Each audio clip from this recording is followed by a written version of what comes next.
अपने घर से जल लेकर जब जाओगे तो घर का वास्तु दोष, घर का पितृ दोष और घर का काल सर्प दोष तीनों उस लोटे के माध्यम से जाएगा और शिव को समर्पित करेगा।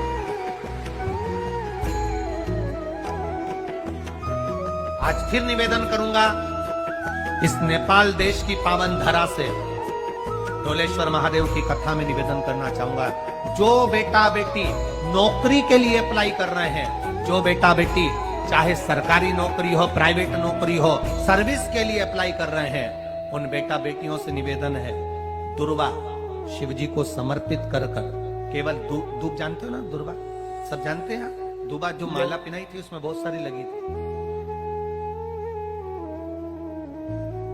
बड़ी है, हाँ बताना।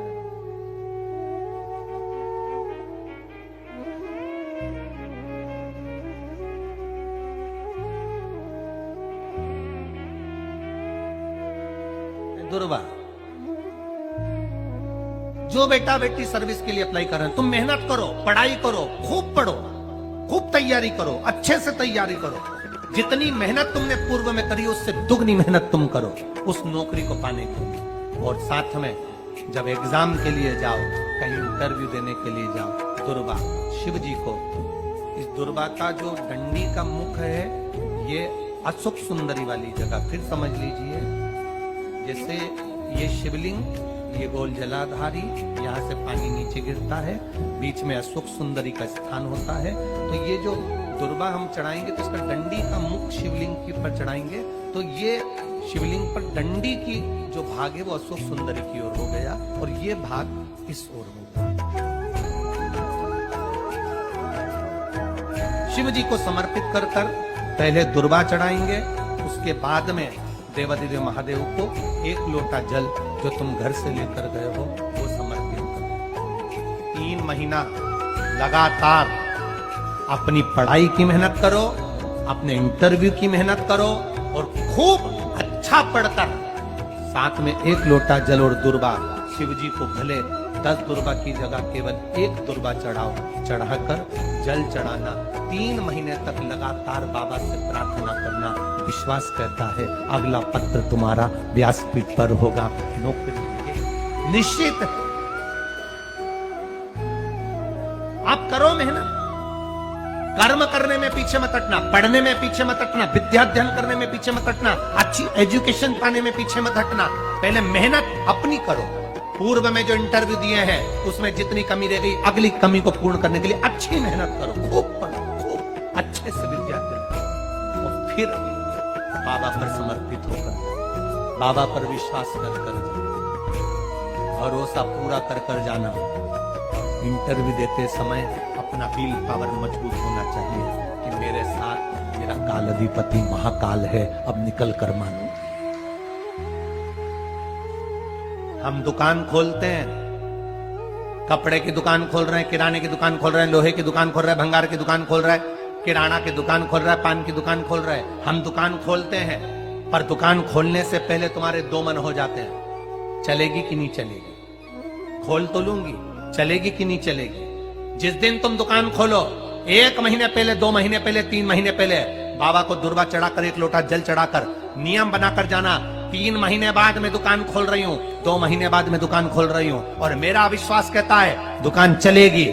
जिस दिन तुमने विचार कर लिया कि दुकान चलेगी, पहले तो मैं टीवी पर कथा सुनती थी, गुरुदेव कथा में बताते हैं कि कथा स्थल की रज महत्वपूर्ण होती है। हमने पहले भी आप लोगों को कहा, जब यहां से जाते हो ये मिट्टी, जब आप आरती कर कर यहां से निकल कर जाओ, कर्पूर गौरम होने के बाद जब जाओ, पूरी कथा सुनो। बीच में जाने का भी मौका लगे तो प्रयास करो कि मैं बीच में नहीं जाऊं। 3 घंटे की कथा सुनकर रज को अपने शरीर पर लगाकर जब हम जाते हैं तो ना जाने कितने रोगों से हम दूर हो जाते हैं, क्योंकि हम नहीं कर रहे। आपके पास में अगर गीता प्रेस गोरखपुर की शिव महापुराण की कथा हो, गीता प्रेस गोरखपुर की अगर पुराण हो तो उस पुराण को पढ़कर देखना। शिव महापुराण के विद्येश्वर संहिता में लिखा है, भोलेनाथ जी माता पार्वती जी से कहते हैं, तुमरुका जी चंचुला देवी से कहते हैं, सुनो वेद व्यास जी अपने भक्तों से कहते हैं, सुनो चंचुला, जहां शिव महापुराण की कथा होती है वो भूमि भूमि नहीं रहती, 12 ज्योतिर्लिंग, सारे तीर्थ और कैलाश पर्वत 5 दिन और 7 दिन वहां निवास करते हैं। गुरुदेव, मेरी सासू मां पैर की अकड़ के कारण चल नहीं पाती थी, पलंग से उठ नहीं पाती थी। वो पलंग पर ही रहती थी, बिस्तर उनसे नहीं छूटा। सालों हो गए थे गुरुदेव, डॉक्टरों का इलाज कराते रहे, मालिश करते रहे, पर उससे भी कभी पाँव में उनको आराम नहीं मिला। वो पलंग पर ही अपना जीवन निकालती थी। मैं जब पहली बार जलगांव की कथा सुनने आई तो वहां से थोड़ी सी मिट्टी वहां से उठा कर ले गई और बाबा को प्रणाम कर कर लेकर मैं वो मिट्टी अपने घर पर पहुंची। मेरी सास मुझसे पूछी, तू कथा सुनी आई? मैंने कहा हाँ। क्या लेकर आई? मैंने कहा ये मिट्टी लेकर आई हूं। कल से अपन दवाई नहीं लेंगे और इस मिट्टी को शरीर पर लगाएंगे। मेरी सास ने शरीर पर मिट्टी लगाना प्रारंभ करा और मैं बाबा को नमन करने के लिए आई हूं। जो मेरी सास इतने सालों से पलंग पर पड़ी थी, वो सास आज मेरी पैदल चल सकती है और मंदिर तक जाकर लोटा भर जल चढ़ा सकती है। मैं शिव को नमन करने आई। ये शिव तत्व, बैठिए बहन, एक बार वापिस हाथ हिला दो। हर हर महादेव। शिव तत्व की प्राप्ति है शंकर की अभिनव कथा।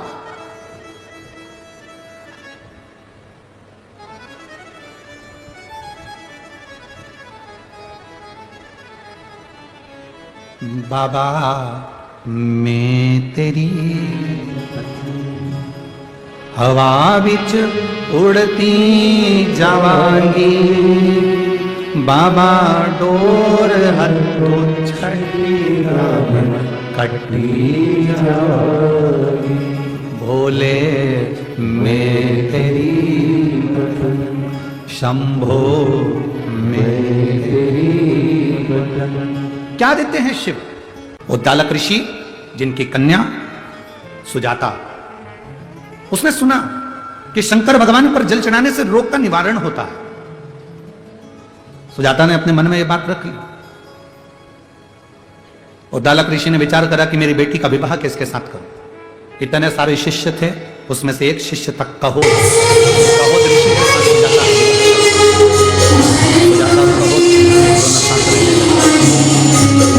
बेटी ने अपने पिता के बताए हुए ज्ञान को इतना धारण कर लिया था, सुजाता ने इतना ज्ञान को धारण कर लिया था, इतना धारण कर लिया था कि उसका गर्भ ठहरा। गर्भ में जो बच्चा था, जब बहुत ऋषि सुजाता का पति जब अपने ससुर के कहने पर, जब ससुर आते नहीं आश्रम को संभालने के लिए, विद्यार्थियों को पढ़ाने के लिए, और कह देते कहो जाओ आज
मैंने सुना है आज कुछ होने वाला है।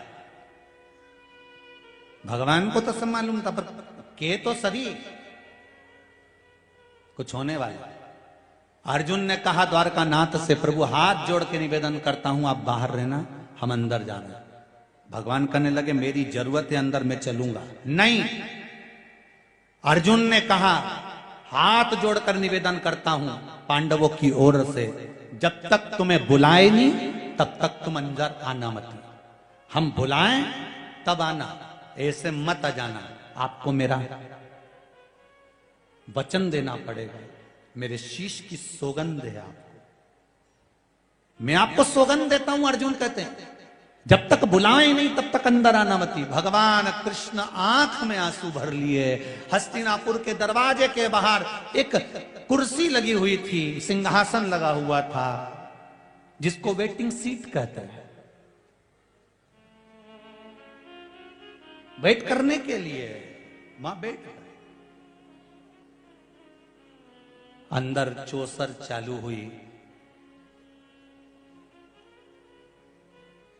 पांडव हारने लगे, कौरव जीतने लगे। फिर कौरव हारने लगे, पांडव जीतने लगे। पांडव जब जीतने लगे, इतनी देर में दुर्योधन ने कह दिया अब मेरा मामा खेलेगा, शकुनी मामा खेलेगा। भगवान कुर्सी पे से खड़े हो गए कि अकल आएगी पांडवों को। जब ये दुर्योधन कह रहा है कि मेरा मामा खेलेगा, तो पांडव चिल्लाकर कहेंगे हमारा द्वारका नाथ खेलेगा। भगवान खड़े हो गए कि अब मेरे पांडव कहेंगे कि अब द्वारकाधीश चौसर खेलने के लिए आएगा, अब मुझे ये बुलाएंगे। पर ये खेल खेल के हार गए, सब कुछ हार गए, द्रौपदी को भी हार गए। तब तक इन्होंने कृष्ण को नहीं बुलाया। कृष्ण आंख से आंसू बहाते रहे, छटपटाते रहे, आवाज तो दे दो मुझको, मैं आ जाऊंगा, तुम बुलाओ तो मुझको, मैं आ जाऊंगा। नहीं आए। तब आखिरी में द्रौपदी का जब चीर खिंचाने लगा और द्रौपदी रोती हुई गुरु द्रोणाचार्य के सामने पहुंची, गुरुदेव आप तो साथ दे दो। भीष्म पितामह ने मना कर दिया कि जैसा खाया अन्न वैसा हो गया मन, मैं नहीं बोल सकता। सबने मना कर दिया, धृतराष्ट्र गांधारी ने भी मना कर दिया। गुरुदेव आपने गुरु मंत्र दिया है, आपकी शिष्या को मैंने गुरु मंत्र लिया है, कम से कम कोई साथ नहीं देता, गुरुदेव आप तो साथ दे दो। तो गुरु द्रोणाचार्य ने कहा सुन बेटा, मैं तेरा गुरु हूं, मैं भी तेरा साथ नहीं दूंगा। बहुत अच्छे से सुन लेना रही देपालपुर वाली जी, सियोर वाला महाराज तुम्हारा साथ नहीं देगा, आज भी लिख के रख लो। जो गुरु द्रोणाचार्य ने कहा था और कहीं का महाराज तुम